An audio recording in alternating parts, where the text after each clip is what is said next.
Este é o programa Mídia e Marketing do UOL, com entrevistas sobre comunicação, publicidade, marketing e negócios.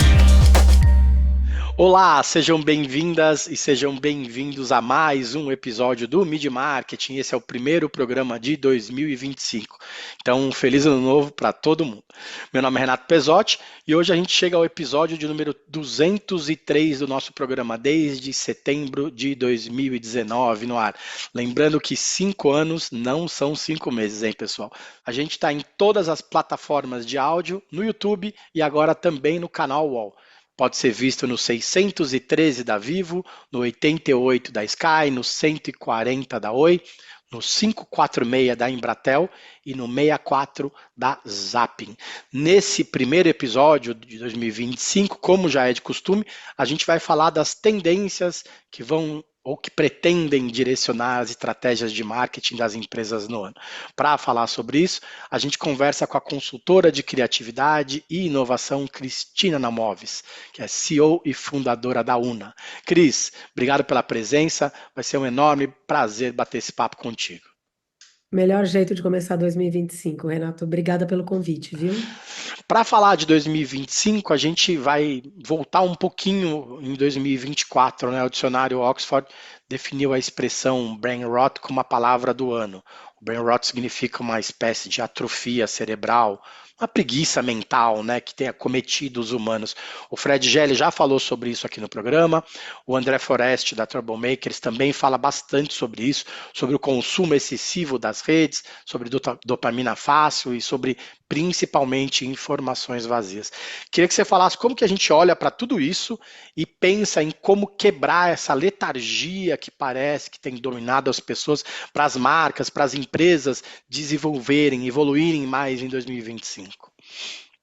Renato, eu acho que sempre foi importante ter curadoria das coisas, mas eu acho que agora passa a ser fundamental, né? A gente teve em dezembro, por exemplo, um caso que eu acho que foi bem emblemático, que não sei se todo mundo vai lembrar, a história da mulher no avião, que dá lugar para criança, não dá lugar para criança, de repente vira uma propaganda, enfim. E aí você pensa, naquele mesmo momento tinha a Fernanda Torres sendo indicada ao Globo de Ouro, é uma pessoa que foi filmada a sua revelia dentro de um avião, e as duas têm a mesma quantidade de seguidores no Instagram. Então, vai ficando cada vez mais difícil definir o que que é de fato influência, né? E eu acho que isso vai virando uma confusão danada. E é assim, quem eu sigo? O que que eu acredito? Né? Ao mesmo tempo que os números vão dizendo que cada vez mais as pessoas acreditam nas marcas a partir do olhar de um influenciador. Então, assim, é uma confusão danada tudo isso. Então, o meu ponto aqui é, eu acho que se você não tem exercícios de curadoria, se você não faz a sua própria curadoria, ou se você não descobre através de alguém, né? Assim, existem muitas pessoas hoje, muitos serviços de contratação, inclusive de curadoria de conteúdo, é, você vai gastando, porque eu acho que isso é uma coisa que a gente não entendeu, né? Eu tenho 47 anos, eu sou de uma geração que eu estava trabalhando aí no UOL, no Bug do Milênio, na noite do Bug do Milênio. E uma das coisas que eu acho que a gente não entendeu, que o espaço é finito. Não adianta a gente ficar tentando colocar mais coisa dentro, alguma coisa precisa sair. Só que a gente não está limpando o HD. Então, eu acho que isso, esse exercício de curadoria, tanto para as marcas começam a virar curadoras para as pessoas. Além de eu só, obviamente, querer te vender um produto, eu preciso curar a informação para você. Quais são os shows? Quais são as músicas? Quais são os filmes? Quais são os passeios? O que que vale? Óbvio que isso está atrelado, por exemplo, a uma estratégia de patrocínio. Mas de que maneira eu acredito de fato nessas marcas também. Então, eu acho que curadoria, de um lado, e confiança nas marcas de outro, eu acho que para mim é o segredo do que vai acontecer em 2025. Eu preciso atrelar essas duas coisas e não vai ter jeito, elas não vão acontecer sozinhas, porque senão é só um exercício de mídia. Eu lanço uma coisa, ela não performa bem, eu sou uma marca, lanço uma coisa, ela não performa bem um conteúdo que seja, eu vou lá e coloco mídia nesse conteúdo. Isso não é performance, né? Não é uma performance orgânica, desculpa. Ela é mídia, tão simples quanto sempre foi. 30 segundos na televisão aberta. Então, acho que é isso que as marcas vão ter que começar a entender, como é que elas constroem verdade com as pessoas, porque a gente fala muito disso há muito tempo, mas eu não vejo de fato isso acontecer com muitas marcas. A gente tem um monte de relatório de tendência aí nos últimos 2, 3 meses. A gente viu uma série de relatórios de tendências apontando os diversos caminhos. Um desses relatórios, o CMO Barometer, falou sobre a pressão em entregar melhores resultados com menores orçamentos, ou seja, fazer mais com menos. Como que fica o mercado já sabendo dessa pressão? A gente entra em 2025 já sabendo que a gente vai ter que fazer mais com menos. Isso é um problemão, né? Desde o do CEO, do CMO e também para os fornecedores, né? Que já sabem que vão ter que apertar o cinto. O mercado se adequa dessa forma ou fica todo mundo já com o pé atrás no ano que mal começou? A gente já fica preocupado com o ano. Renato, eu acho que isso vem acontecendo, isso aconteceu em 24 já, né? Assim, acho que muita gente que eu fui conversando no decorrer do ano, seja de agência, seja de consultoria, seja de influência, todo mundo foi vendo os orçamentos diminuírem em 2024. O que eu acho que vai acontecer em 25 é que agora ficou público que isso está acontecendo. E eu acho que tem uma coisa bem importante para o mercado da publicidade, que quando eu chamo do mercado da publicidade, eu estou falando de marcas e estou falando de agências aqui, tá? Eu acho que tem uma coisa importante que é como é que você trabalha a partir da criatividade, não do montante de grana que você tem, né? Eu acho que durante muito tempo se trabalhou, puta, eu tenho muito dinheiro, então meio céu é o infinito. E não é verdade, porque muita grana não não é igual à criatividade, não é igual à boa ideia. E eu acho que daí você tem que puxar melhor as ideias, você tem que fazer melhores escolhas. Acho que o marqueteiro que está sentado numa marca precisa ser mais criativo. E eu acho que isso sempre foi um papel que teve no colo das agências. Vem a agência te contar o que é criatividade, o que é criativo de fato para aquela marca.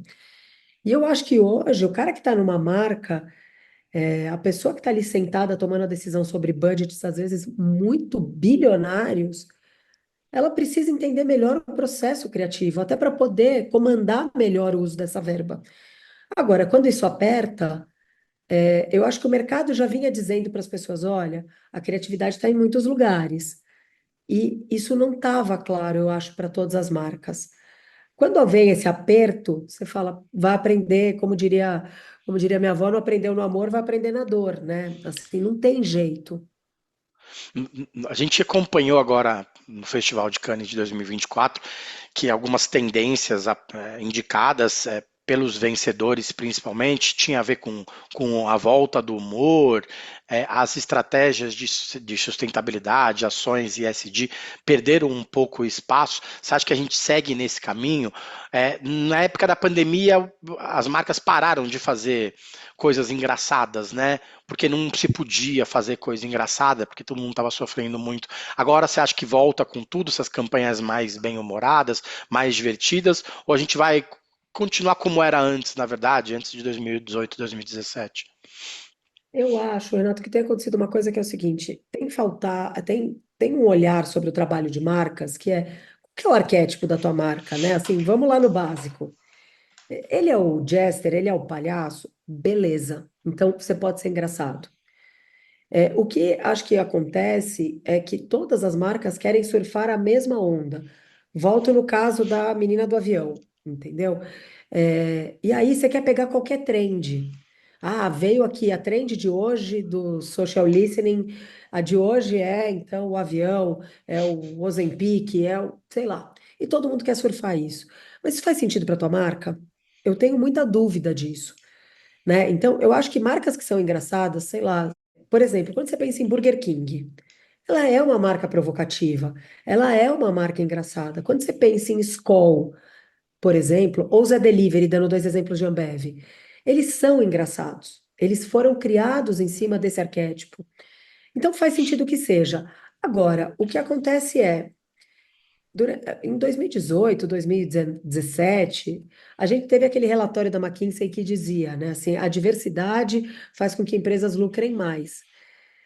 E no momento que isso não vai se provando em termos práticos, por uma série de razões, e não porque a diversidade não dá não dá mais lucro? Porque a gente não soube fazer isso.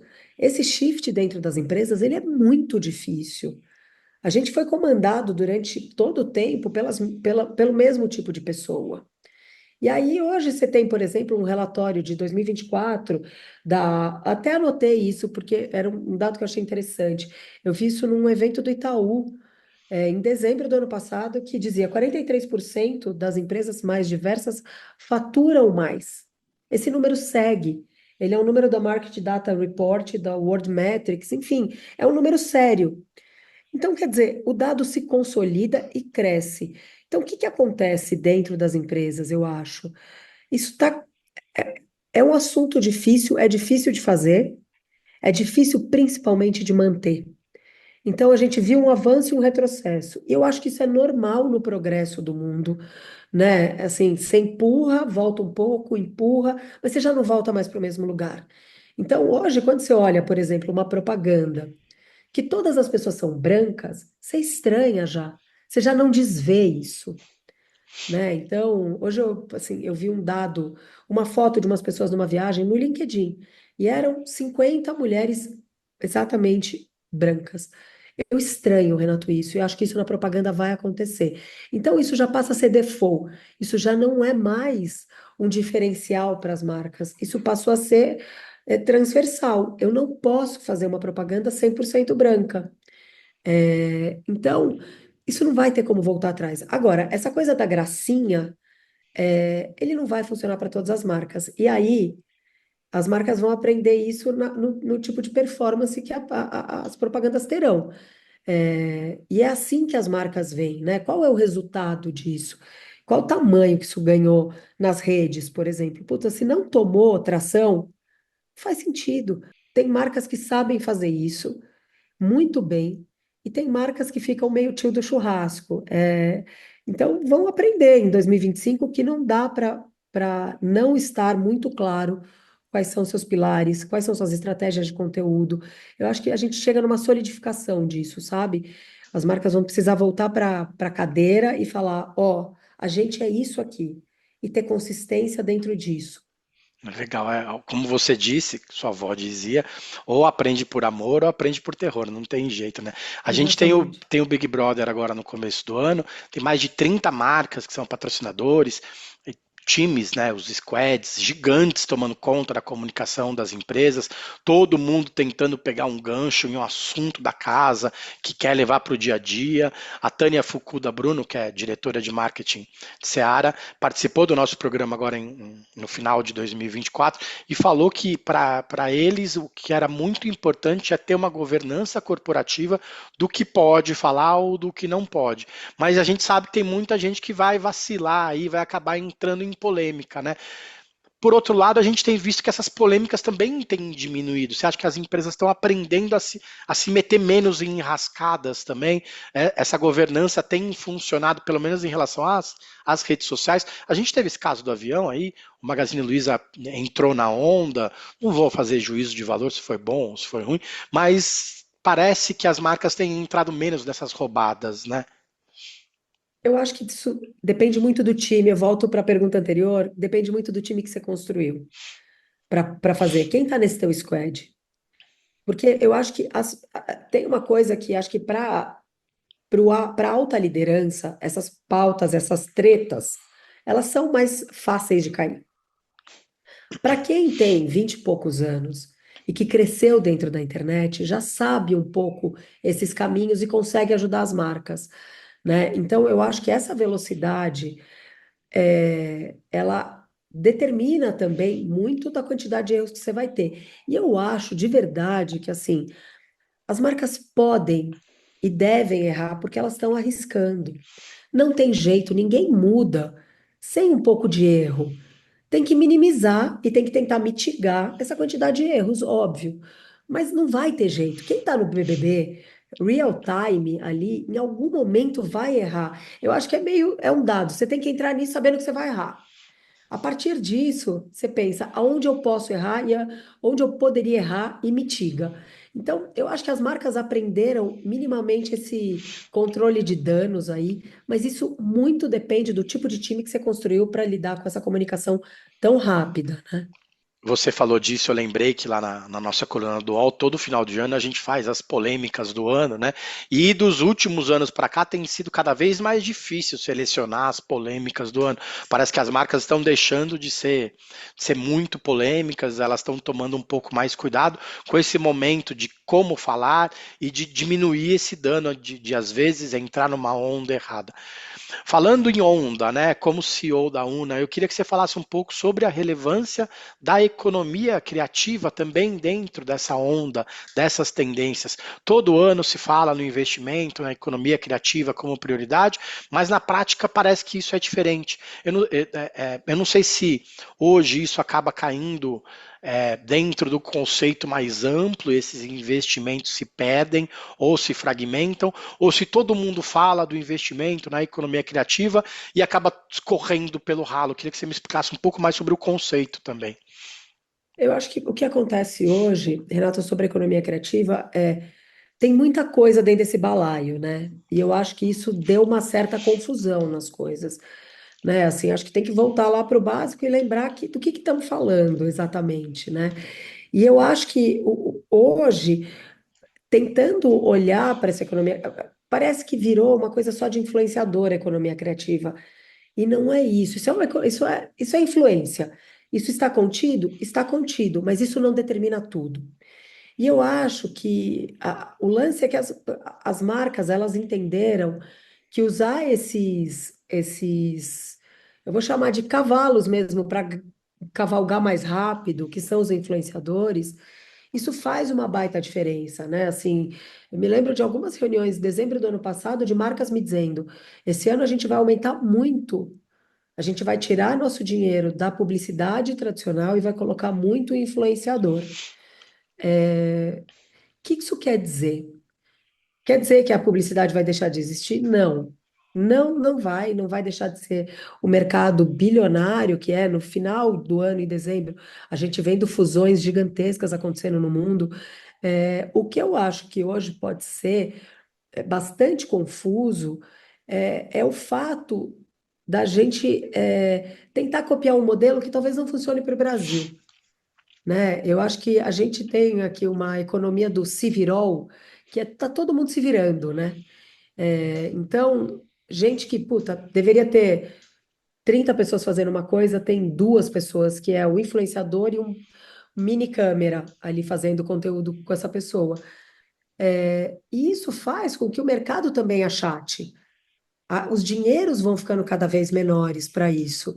Então, eu acho que a profissionalização desse mercado, ela é boa para todo mundo, porque hoje, quando você depende, por exemplo, dentro dessa economia criativa, quando eu dependo, acho que, por exemplo, acho que o melhor caso para mim é o Cazé na Olimpíada, né? Assim, você tem um canal que depende, um canal que já é milionário, eu ousaria dizer, quase bilionário, que está cravado em cima da figura de uma única pessoa. Se você tem uma crise de reputação para essa pessoa, você destrói um business gigante. Então, o que que você vai fazendo? Você vai pulverizando essa imagem, né? E eu acho que as marcas também estão entendendo que não dá para colocar todo o dinheiro numa coisa só. Que é diferente de quando você colocava num canal, né? Quando eu ia lá colocava só o dinheiro na Globo, Renato, a Globo não vai ter uma grande crise de reputação, né? Assim, pode ser gente chamando de globolixo de um lado, gente chamando de esquerdista de outro, enfim, esse caos que a gente vive desde 2018 no Brasil, é, você tem hoje, dentro dessa economia criativa, maneiras de pulverizar esse investimento, maneiras de trazer empresas menores para trabalharem para grandes marcas, né? Assim, eu vi movimentos interessantes de marcas muito grandes, como a Havaianas, por exemplo, entregando a estratégia digital internacional para um birô desse tamanho de comunicação. Então, e que ninguém acreditava que isso fosse acontecer.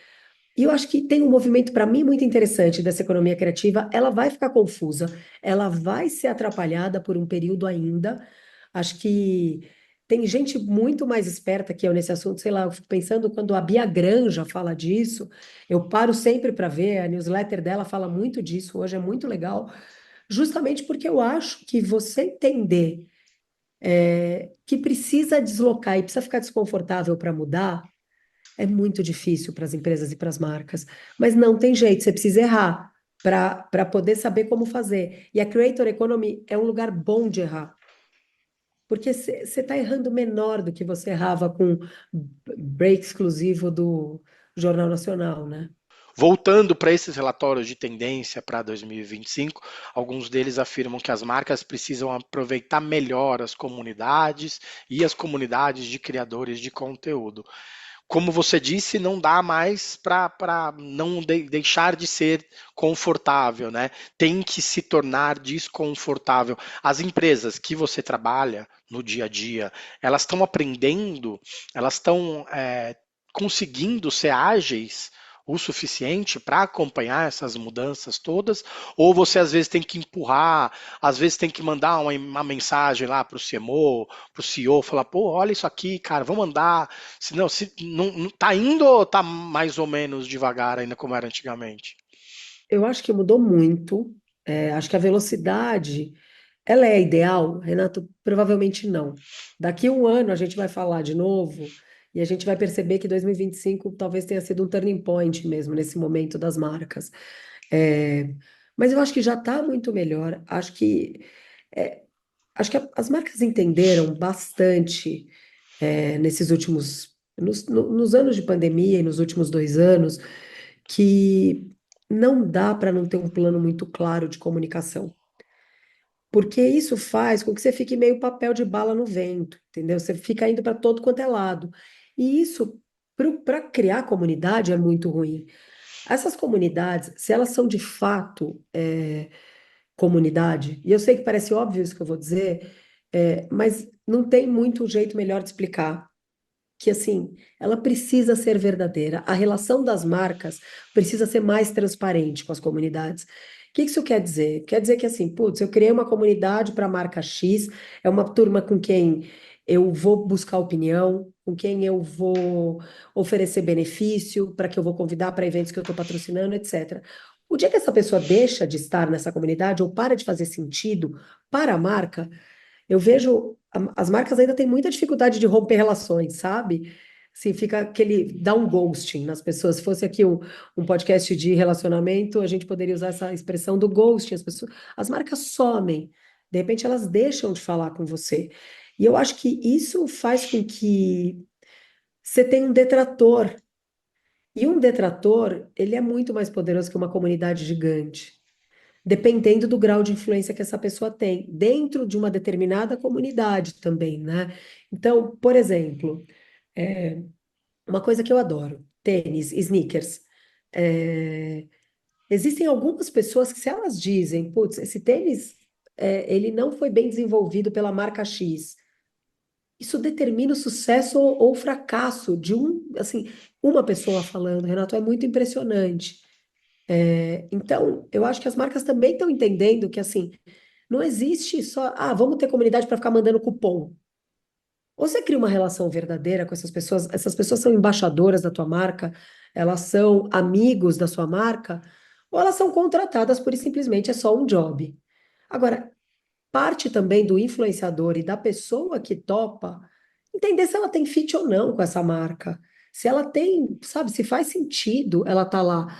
Por exemplo, sei lá, se eu tivesse que pensar, ah, comunidade de futebol. Se eu entendo o total de zero sobre futebol. Se eu preciso entender alguma coisa para algum projeto, eu vou lá e estudo determinado assunto sobre futebol. Mas eu não sou uma pessoa do futebol. Então, assim, se eu topo um trabalho para estar dentro desse tipo de influência, por exemplo, se eu fosse uma influenciadora, eu estou errada também.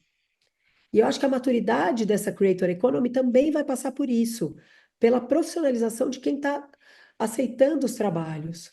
Antigamente a gente via os criadores de conteúdo irem atrás das marcas, eles se propunham a fazer jobs, etc. Agora a gente já está vendo até criador de conteúdo negando o job, né? Que é uma coisa que, voltar 3, 4 anos, era completamente impensável. Chegar a um trabalho e você falar, não, com você eu não falo. É uma mudança grande dessa economia dos criadores de conteúdo que a gente comenta bastante, né? É a maturidade está chegando aos poucos, né? Parece. Porque também tem uma coisa que é essa transferência de reputação, Renato, assim, que é bem importante para as marcas. Eu preciso transferir a minha reputação para essa marca, né? Então, quando eu não consigo construir bem para essa marca, eu não transfiro nada para ela, nada. Eu não consigo falar bem sobre ela. E você vai E eu perder acho que reputação, e porque você você vai perde a fazer uma coisa reputação que não é sua praia, né? que não está na tua comunidade, a tua comunidade não te aceita dentro falando disso, né? Então, acho que a gente viu isso muito em 2024 com a história das apostas, entendeu? Assim, gente arrependidíssima como o Felipe Neto, é, gente fazendo e fazendo coisas mais sérias como o Galvão Bueno, por exemplo. É, então, o que o Galvão, por exemplo, transfere? Né? Assim, é um cara que entende profundamente futebol, sei lá, tô falando aqui, eu não conheço profundamente o perfil, o Media Kit do Galvão Bueno, mas eu entendo ele como um cara que entende profundamente de futebol, que entende profundamente de Fórmula 1. Cresci vendo o Galvão fazendo isso. Então eu consigo transferir, aliás, desculpa, o Galvão consegue transferir reputação para isso. Agora, é, acho que cada vez mais também a audiência está ficando qualificada. Essa over-informação faz com que também eu seja exposta a muitas coisas parecidas e eu diga, pera, o Renato fala melhor que a Cris sobre isso. Então eu vou dar um follow na Cris e vou seguir o Renato e vou dar like, vou interagir com a publicidade dele, né? Quem consegue construir isso com a sua própria comunidade é um baita ativo para as marcas. E isso, para mim, deveria ser um KPI, inclusive, das marcas. Qual é o tipo de interação, qual é o tipo de comunidade que esse influenciador consegue ter na sua própria comunidade? Porque daí eu consigo, a partir dele, transferir alguns ativos, conseguir transferir algumas características, e isso faz com que minha marca cresça. Mas isso não é um KPI muito claro para todas as marcas, não. Eu não vejo isso muito nos relatórios. E acho fundamental que se comece a criar esse tipo de KPI. Legal. Nos últimos meses de 2024 também a gente ouviu falar muito sobre os fandoms, né? Que são comunidades dentro das Super. comunidades que de repente as pessoas que adoram um influenciador, adoram um cantor, uma cantora, uma marca, né? Um personagem, qualquer coisa que consiga ter um fã, né? Os caras que amam uma caneta, as pessoas que amam os copos, na verdade vai além do influenciador que indica, né? Porque as marcas também estão querendo pegar essas comunidades, na verdade, são comunidades das comunidades, né? Isso também tem alterado o caminho do marketing de influência, né? Tem dado novas possibilidades também, né? Até porque eu acho que a gente teve uma mudança de algoritmo nisso, né? Então, com a chegada do TikTok, por exemplo, você tem lá 10 seguidores, mas você faz uma coisa que viraliza porque você estava dentro de alguma trend, ou você criou uma trend que viralizou, isso não depende de uma coisa gigantesca, porque as pessoas são fãs hoje em dia de assuntos. Isso também é novo, né? Então, por exemplo, sei lá, eu vou pensar numa coisa bem mais analógica. Uma banda, Iron Maiden, por exemplo. Ele vai trocando de formação, ele troca o baterista, ele troca isso, ele troca aquilo, mas aquele fandom, quando eles vêm para o Brasil, eles lotam os estádios. Né? Em dezembro teve uma turnê do Iron Maiden em São Paulo, assim, o Allianz Parque, assim, estrumbado de gente. Porque é sobre o Iron Maiden, e o Iron Maiden não muda seus signos. E acho que isso uma ótima metáfora para as marcas. Você tem desde sempre a camiseta preta, o mesmo logotipo, o mesmo tipo de música, né? Assim, o mesmo tipo de cabelo, né? Então, isso tudo. E aí, quando, sei lá, o vocalista muda o cabelo, ele muda o comportamento daquela comunidade. Então, se eu sou uma marca, sei lá, pensando aqui no Bruce Dickinson, que é o vocalista que ama avião, se eu sou uma companhia aérea, é perto desse cara que eu quero estar. porque ele consegue mobilizar as pessoas para viajarem das suas cidades para outras cidades, só porque ele mantém há 40 anos, eu não sei, eu não sou uma profunda conhecedora de Iron Maiden, mas eu acho interessante observar as bandas, os fandoms, porque a gente fala muito dos fandoms jovens, Taylor Swift, do K-pop, etc. Mas isso é um fenômeno que existe desde que o mundo é mundo. A gente só digitalizou isso, mas sempre existiu, né? Os fandoms, quando assim, a gente tinha, por exemplo, revista Bis, saía uma capa de alguém que tinha mais fãs, a edição esgotava na banca. Para mim, é um paralelo muito parecido. Não é nada, a gente não, assim, essa geração não inventou a roda nos fandoms. Acho isso bem importante também de perceber, né? Então, por exemplo, pessoas que amam carro, a gente tem um fenômeno em São Paulo, por exemplo, para quem não é de São Paulo, que é no final de semana, as pessoas ficam paradas numa avenida em São Paulo fotografando carros passando. Eu acho, assim, eu olho aquilo e penso, o que que eu perdi? Eu não entendo este fenômeno. Mas todo final de semana eu passo na Avenida Europa, para quem se interessar por carro e quiser fazer, tem lá milhares de pessoas a cada esquina com cadeira de praia, câmeras com teleobjetiva para fazer foto de carro que passa. É tão simples quanto isso. Tem mais nada, nada. É como você falou, né? Tem se falado muito nesses últimos meses, mas é uma coisa que existe há décadas, não tem jeito, né? Cris, vamos falar um pouco da sua carreira, já que a gente estava falando de bis também, né? O ano está começando, de repente a gente deixa como inspiração para quem quer dar uma guinada na vida em 2025. Você começou sua carreira na redação, né? Você trabalhou na Abril, trabalhou na Folha, foi diretora da Cosmopolitan quando mudou de Nova para Cosmopolitan.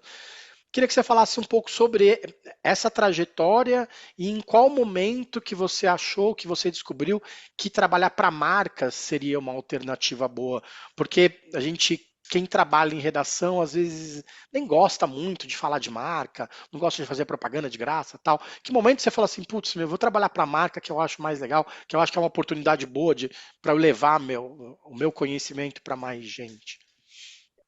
Eu comecei minha carreira em 99 aí no UOL, trabalhando com internet, mas eu achava, olha a vida como ela é, achava que não ia dar muito certo esse negócio de internet. Eu de verdade falava, ai, gente, mas isso não vai dar muito certo. Isso era o começo da internet, né? A internet tinha chegado em 96, o UOL foi inaugurado acho que em 96. E então era tudo muito recente. E aí, em 2001, eu fui para o jornalismo impresso, fui trabalhar na Trip, já fazendo revistas customizadas, que era como chamava o branded content da época, que a gente, a cada estação, a gente troca esse nome, mas era o conteúdo muito bem feito para marcas, assim. Então, fiz muitas revistas por lá, e quando eu saí, eu era diretora de arte da TPM, que era um título 100% editorial, não tinha nada com marcas, e a gente foi criado dentro das redações com essa coisa que as pessoas chamavam da separação igreja-estado, né? Então, o comercial não fala com a redação não fala com o comercial. E o mundo foi mudando, a gente foi entendendo também dentro das redações que para conversar com uma audiência grande e para fazer projetos grandiosos, a gente precisava de ajuda das marcas. E eu acho que hoje eu olho para trás, olhando para 20 anos atrás, falo, puta, acho que eu aprendi muito ali. Como lidar com o cliente. Eu ia para muita reunião com o cliente na época, e eu me lembro do Paulo Lima, que é o fundador da Trip, ele sempre, eu ia para essas reuniões, que eles falavam, os meus chefes falavam, não, você é muito jeitosa com os clientes gostam de você. Quando eu fui migrando e eu fui topando, Renato, e acho que você falou, né? Acho que essa coisa de servir para se servir para alguém, isso eu acho fundamental, que é eu nunca determinei muito o que eu ia fazer. Eu fui topando as coisas que apareciam e sempre me interessei muito por alguém achar que eu sabia fazer uma coisa que eu achava que eu não sabia, né? Então, a pessoa falava, queria que você fosse diretora de conteúdo. E eu falava, meu Deus, será? Não, eu sou só uma designer, entendeu? Eu pensava isso na época, mas ao mesmo tempo eu falava, pô, por que não? Né? E eu sempre tive muita sorte com chefes muito legais nesse sentido, de sempre olharem e falarem, cara, você pode fazer mais coisa. E aí, em 2018, eu estava com 40 anos, de 40 para 41. E quando a editora abriu, enfim, fez uma mudança radical ali, entrou em recuperação judicial, etc, etc, Renato, eu fiquei com muito medo do que podia me acontecer. Eu tinha chegado meio ali no topo da cadeia alimentar do jornalismo, que era ser diretora de um veículo, e eu podia fazer uma movimentação lateral, na verdade. Eh, mas eu fiquei com muito medo, mas eu não sabia o que fazer. Não foi que eu pensei claramente, putz, vou trabalhar numa marca. Não foi. O que aconteceu foi que no dia seguinte que eu saí da Abril, eu fui trabalhar na Mesa Company com a Bárbara Soalheiro, que eu já tinha feito mesa. Ela falou: vem trabalhar na mesa, vem liderar a mesa. E eu assim, putz, eu acho que não sei fazer isso. E ela falou: sabe, você participou de mesas, a gente sabe que você sabe. Eu falei, então, beleza, vou fazer. Na sequência, eu fui fazer uma reunião. Eu tenho um bloco de carnaval enfim, que eu encerrei o ano passado. Eu tive um bloco de carnaval, vou começar a falar assim no passado, estou tentando me despedir disso. E eu fui conversar com a diretora da escola na época, porque a pessoa ela acha que ela tem um bloquinho desse tamanho que ela pode falar com a diretora da maior marca do Brasil. E aí conheci ali na época o VP de marketing, que era o Ricardo Dias, da Ambev, e ele me chamou para fazer uma consultoria de conteúdo para a Ambev. E aí eu falei, putz, eu não entendo nada de publicidade, mas de conteúdo eu entendo bastante. Eu acho que ele falou, eu queria que você desse um ritmo de redação para isso. E aí, Renato, eu olhei e falei, isso eu acho que eu sei fazer.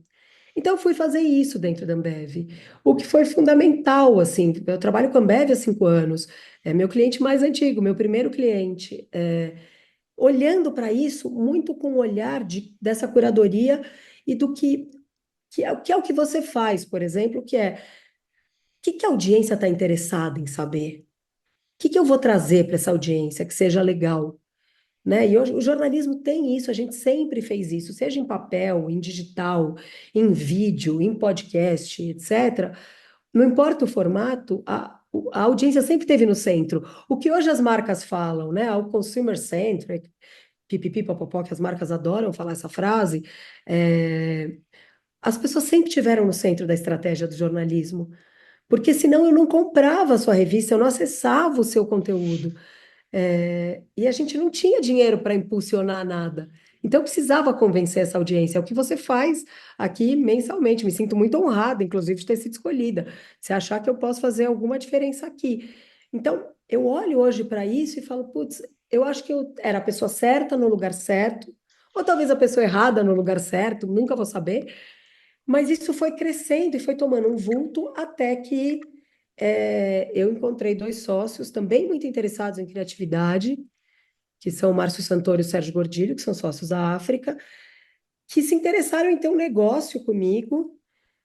E se alguém me dissesse há 10 anos, Renato, assim, que eu ia ser sócia do Sérgio Gordilho, do Márcio Santoro, eu diria, aí veio o destino e fez chubaba, porque não estava no meu radar, a publicidade não estava no meu radar. Mas acho que o fato de eu conseguir estar aberta para a mudança, ou para o impensável, ou para o imponderável, sei lá como é que dá para chamar isso, mas eu sempre fiquei muito interessada no cavalo que passa selado, sabe? Falo, pô, esse cavalo pode ser interessante, eu vou pegar. Às vezes eu tomo um tombo, tá? Assim, não vai, já aconteceu muitas vezes.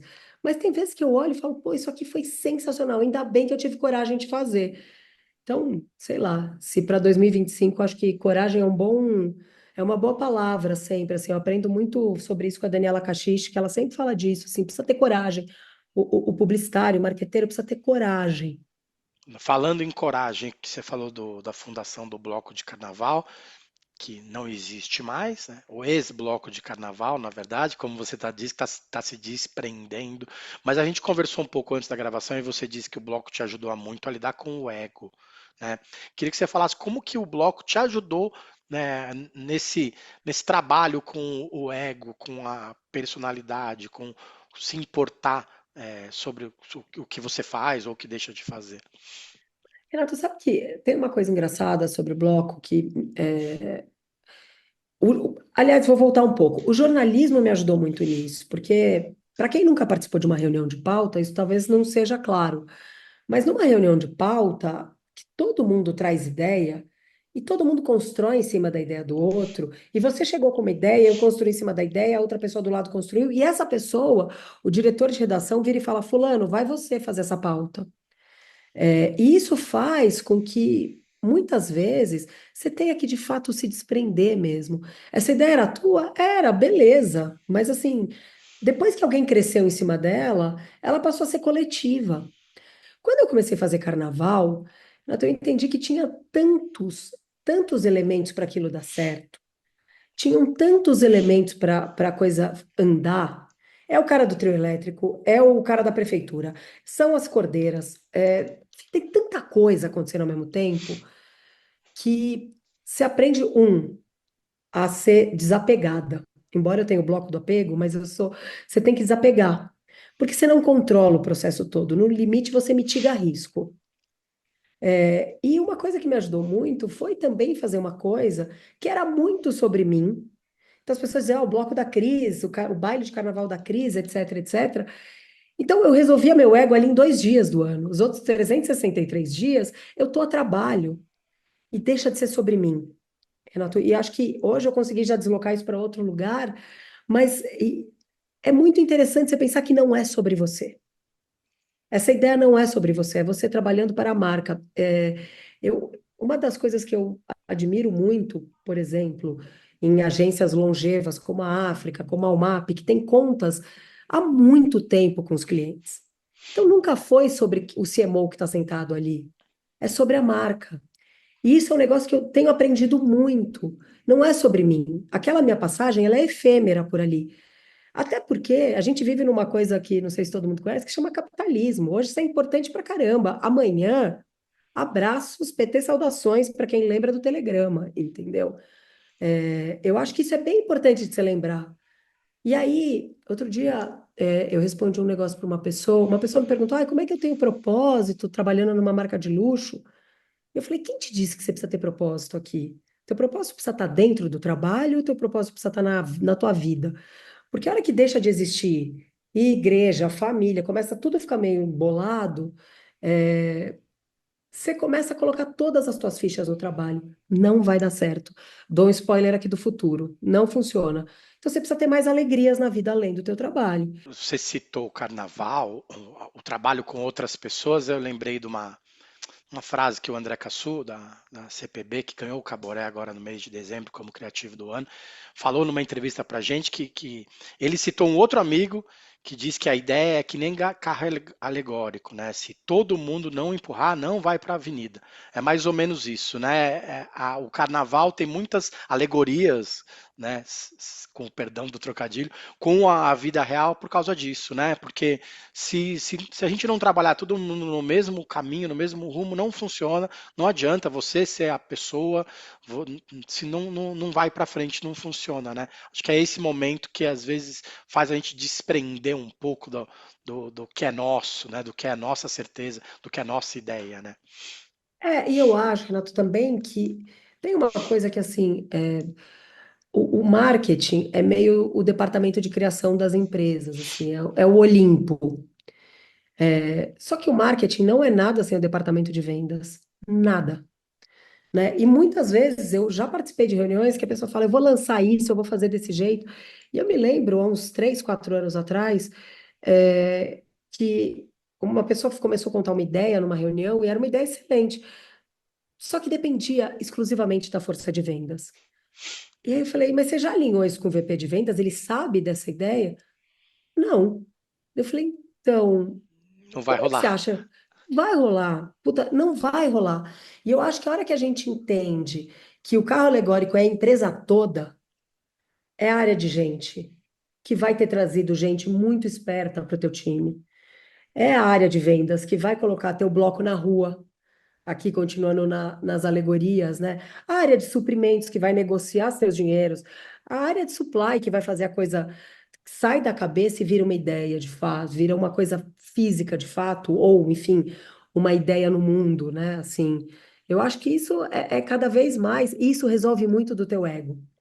Que hora que você entende que assim, esta empresa bilionária, ela não depende de mim. Ela definitivamente não depende de mim. Eu sou uma peça da engrenagem. Isso não é um problema. Assim, quanto mais rápido, eu adoraria que alguém tivesse me dito isso aos 25 anos, que você é uma peça aqui. uma boa peça, uma peça azeitada, com puta, do jeito certo, bem polida, bem feita, mas você é uma peça. E a hora que a gente entende isso é libertador, assim. Eu fico feliz de ter achado isso agora aos 47, perto dos 47, mas eu fico muito feliz de ter achado isso, porque isso tirou um peso do trabalho para mim e me deixou uma pessoa muito mais legal de trabalhar. Assim como, aproveitando, né, o tema, assim como nos últimos programas, a gente vai usar esse último bloco para convidar outras pessoas, outros consultores que vão trazer mais tendências para 2025. O primeiro é o José Saad Neto, da GoEd Media, que todo final de ano publica o Marketing Insights. Saad, está contigo. Oi, Pesotti, obrigado pelo convite para estar com vocês aqui no Mid Marketing do UOL. Eu sou o Saad, Head de Insights da GoEd, e vou dividir alguns insights do nosso estudo anual Marketing Insights 2025. Um olho na performance de curto prazo, sem abrir mão da construção de marca no longo prazo. Esse é o pano de fundo do marketing em 2025, de acordo com as entrevistas realizadas pela GoEd com CMOs, líderes da área, e cruzamento das tendências mapeadas nos festivais ao longo dos últimos meses. Criatividade, comunicação e dados ficam então no mesmo silo, para que as marcas tenham uma construção sustentável no modelo de negócio, sem abrir mão da tão importante e necessária construção de marca, de reputação via canais e estratégias de comunicação. A partir dessa macro tendência que a gente está chamando aqui de Creative Data Marketing, a GoEd mapeou 3 linhas de investimento para 2025, feitas pelos grandes anunciantes. A primeira delas é a inteligência de dados e automação. Aqui mora o investimento na criação de experiências multicanais, personalizadas e segmentadas. Experiências que são automatizadas por ferramentas e plataformas de inteligência artificial. Aqui também os anunciantes procuram conectar as camadas de e-commerce e comunicação, fazendo emergir o Creative Commerce e consolidando esse campo como uma disciplina essencial no marketing. Dentro desse capítulo de inteligência de dados e automação, nós vimos também crescer o investimento no retail media, nos ecossistemas organizados pelos varejistas para vender publicidade, conectando essas jornadas de comércio e criatividade. Aqui vale destacar também a mensageria, com muitas marcas levando suas experiências dos clientes com os clientes para as interfaces de aplicativos como o WhatsApp, onde nós já estamos. O segundo campo de investimento é comunicação e cultura. Muitos anunciantes manifestaram um maior investimento em novas abordagens criativas e de escuta que permitem uma construção de projetos de comunicação mais conectada aos verdadeiros anseios e necessidades das pessoas. Um olhar atento para a cultura de comunidades, para o marketing de influência e para a creator economy, que tem um desafio de melhorar seus sistemas de metrificação. Aqui dentro de comunicação e cultura, eu destaco também a criação de conteúdo líquido, que se esparma para muito além de um plano de mídia para o qual ele foi concebido. Por fim, não menos importante, responsabilidade e governança. CMOs manifestam uma preocupação em conectar projetos nos campos do ESG às estratégias de negócio, para que eles saiam apenas da camada de comunicação e tenham um real impacto nos modelos de negócio, na sociedade e no meio ambiente. Isso tudo leva o marketing 2025 para um takeaway muito forte. O marketing não é mais ou não é apenas mais sobre produto, canais, embalagens ou preço. É cada vez mais sobre a capacidade que as marcas têm de se conectar de forma relevante às jornadas de vida das pessoas. Uma escuta ativa, uma responsabilidade na atuação e um modelo muito pautado e orientado por dados que refletem comportamento humano. Esses são meus insights e destaques. Espero que vocês tenham curtido. Até a próxima. Valeu, Saad, obrigado. Agora a gente vai ouvir os caminhos indicados pela Andrea Janer, que é CEO da Oxygen, um hub de conhecimento que vem trabalhando bastante no nosso mercado. Andrea, está contigo. Oi, Pesotti, obrigada pelo convite. Sou Andréa Janer, CEO da Oxygen, que é uma plataforma de conteúdo sobre inovação e tendências, e o nosso trabalho é ficar de olho no futuro, para a gente ler para onde o vento está soprando e ajudar empresas a tomarem melhores decisões. E a gente olhou, acabou de apresentar as Oxy Trends, que são, né, o nosso relatório de tendências para 2025, e a gente identificou três que eu acho que se encaixam aqui nesse olhar de marketing que você está buscando. Uma delas é a fadiga digital. A gente tem tido muitas evidências de que as pessoas estão cansadas de muita tela, de muita conectividade o tempo todo. E evidências disso são, desde essa lei que acabou de passar em São Paulo, que vai proibir os celulares nas escolas, e é uma onda que está varrendo o mundo, né? Isso está virando política pública, inclusive em vários países, né? Até os clubes offline. A gente tem visto muito, né, o surgimento de clubes onde as pessoas vão intencionalmente para deixar o telefone de lado e se dedicar a conversas reais, leitura de livros, e outras atividades que precisam, né, desse engajamento presencial sem a interferência das telas. Então, isso para os marqueteiros é um grande desafio, porque isso vai provavelmente mexer com o tempo de exposição às redes sociais, principalmente, e principalmente para marcas de bem de consumo que usam muito, enfim, redes sociais, anúncios, ads, isso deve ter um impacto grande na forma como as marcas vão se comunicar com os consumidores, especialmente quem se comunica com jovens e crianças, porque lembrando que agora boa parte deles não vai ter acesso a um smartphone por boa parte do dia. Então, isso eu acho que é uma grande questão que o marketing vai ter que se preocupar em 2025, né? Outra questão importante que a gente precisa prestar atenção é a incontornável inteligência artificial, né? Eu acho que ela está, enfim, acelerando a cada mês, novos features saem, novas ferramentas, novas funcionalidades. E o grande assunto de 2025 devem ser os agentes de inteligência artificial, né? Que são basicamente ferramentas que conseguem executar uma tarefa de A a Z, né? Em vez de você só dar um prompt e receber uma resposta, você vai delegar uma função e um agente vai fazer tudo para você entrar na internet, fazer uma compra, usar seu cartão de crédito, colocar um compromisso no seu calendário, de forma que você vai ter, de fato, um assistente 24/7, né? Isso vai mexer com os times, com as pessoas, nas agências, nos departamentos de marketing.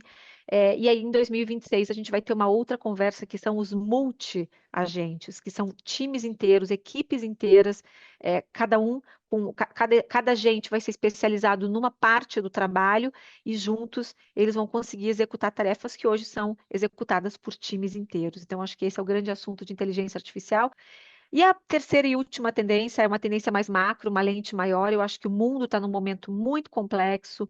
A gente tem guerras e conflitos em várias partes do mundo. A gente tem uma emergência climática que assim está se tornando inexorável quase. E a gente tem uma guerra de desinformação se alastrando pelo mundo. E as marcas não podem mais ignorar esses temas. E por mais que sejam assuntos espinhosos, e a gente tem, né, fartos exemplos de que toda vez que uma marca se posiciona a favor ou contra uma causa, ela acaba sendo penalizada pelos seus usuários, pelos seus fãs, enfim.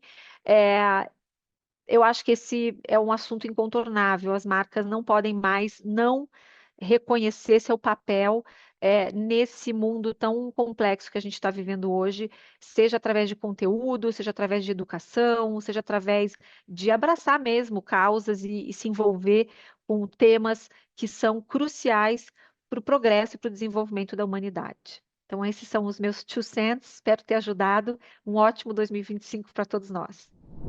Para fechar, eu queria publicar um trechinho do papo que eu tive com o Lucas Fraga, que é fundador da Balt Consultoria, meu companheiro de ESPM.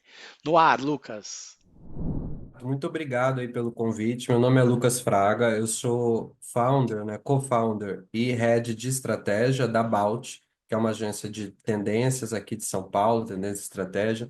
E tem uma coisa que a gente tem visto muito no último ano e que nesse ano, né, que se passou e no próximo ano, que é uma questão de tempo.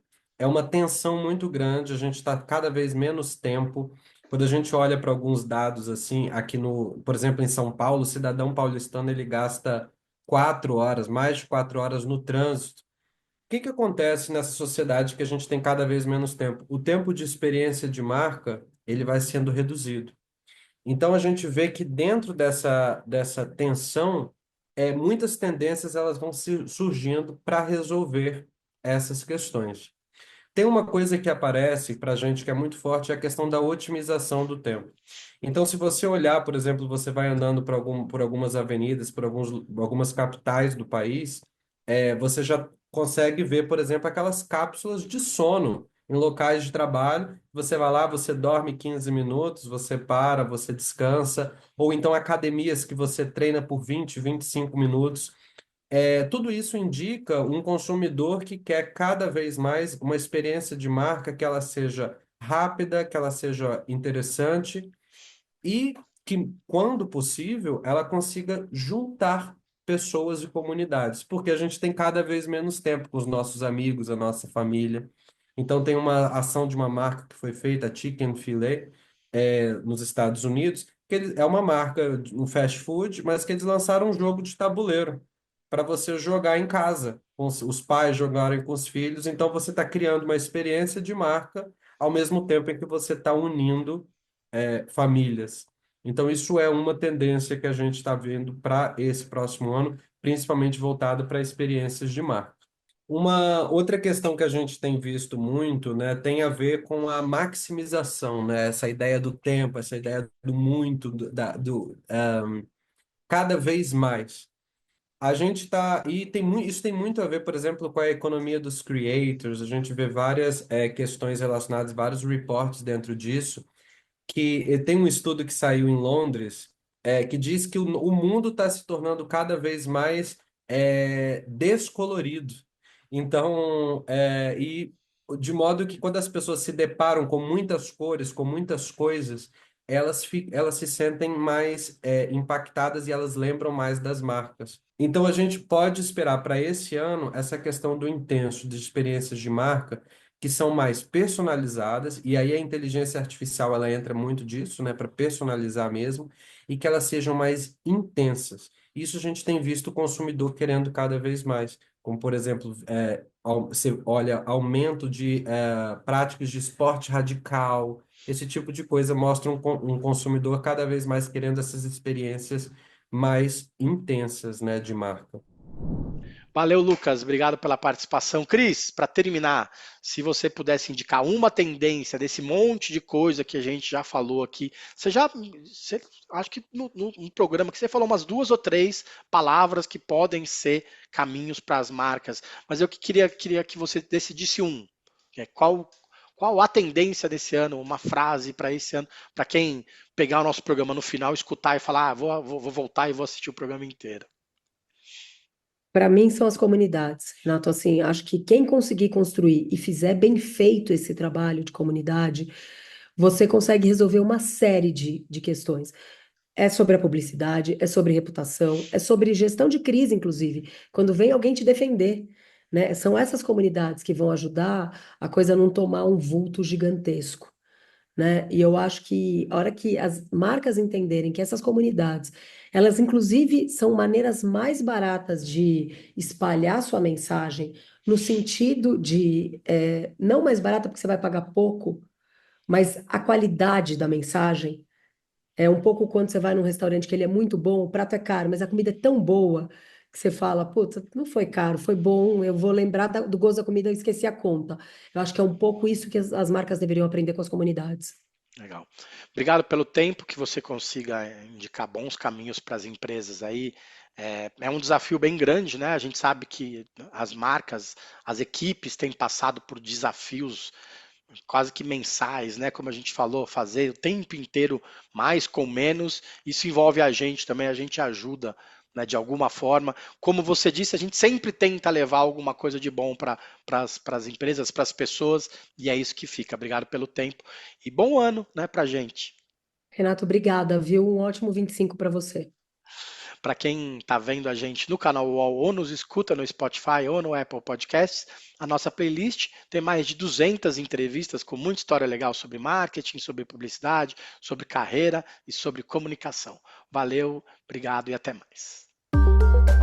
Os podcasts do UOL estão disponíveis em todas as plataformas. Você pode ver uma lista com esses programas em uol.com.br/podcasts. Midi Marketing tem produção, coordenação e apresentação de Renato Pesotti, edição de vídeo de Danilo Correia, design de Débora Faleiros e Liara Vidal, direção de arte de Gisele Pungan e René Cardilho, coordenação de vídeo de Danilo Esperandio e Fabrício Venâncio, Antônio Morel e Tatiana Esquibola são gerentes de conteúdo e Murilo Garavello é o diretor de conteúdo do UOL. Qual?